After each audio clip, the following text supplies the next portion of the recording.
බුදුරජාණන් වහන්සේගෙන් ඇහුවේ දෙවි කෙනෙක් ඇවිල්ලා ස්වාමීනි ඇස් දෙන් ලැබෙන්නේ මොනවද දුන්නොත්ද? දීපදෝ හෝති චක්කුදෝ. පහන් ආලෝක පූජා කරනකොට ඇස් ලැබෙනවා. ලස්සන ලැබෙන්නේ මොනවද දුන්නොත්ද? වස්ත්‍ර දුන්නොත් ලස්සන ලැබෙනවා. ඊට පස්සේ හුවා සැපේ ලැබෙන්නේ මොනවද දුන්නොත්ද? යාන වාහන දුන්නොත් සැපේ ලැබෙනවා. බලය ලැබෙන්නේ මොනවද දුන්නොත්ද? ආහාර දුන්නොත් බලය ලැබෙනවා. මේ ඔක්කොම පින් ලැබෙන්නේ මොකක් දුන්නොත්ද? නිවහන දුන්නොත්.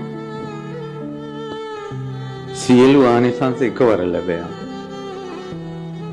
බුදුරජාණන් වහන්සේ වදාළා යම් කෙනෙක් අන් අයගේ යහපත පිණිස ධර්ම අනුශාසනා කරනවාද ඔහු අමෘතය දන් දෙනවා.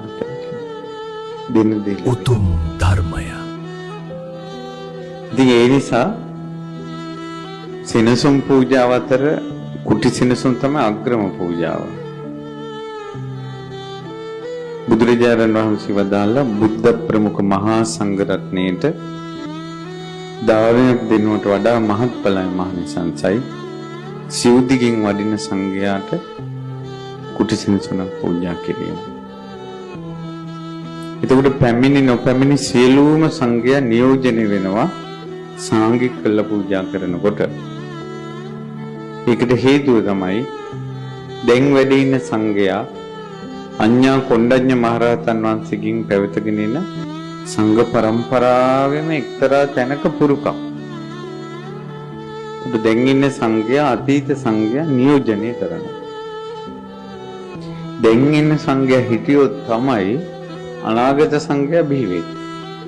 නිසා දැන් ඉන්න සංඝයා අනාගතයේ සංඝයාත් නියෝජනය කරනවද නැද්ද? එතකොට අතීත අනාගත වර්තමාන තුන් කාලෙම සංඝයා නියෝජනය කරනවා. එතකොට දකුණු දිශාවෙන් ආවත් සංඝයා සංඝයාමයි. බටහිරින් ආවත් නැගෙනහිරින් ආවත් උතුරින් ආවත් සංඝයා සංඝයාමයි. එතකොට සිව්දිගින් වඩින සංඝයාම නියෝජනය වෙනවා. විහෙරට පැමිණියත් සංඝයා සංඝයාමයි. නොපැමිණියත් සංඝයා සංඝයාමයි. ඒ නිසා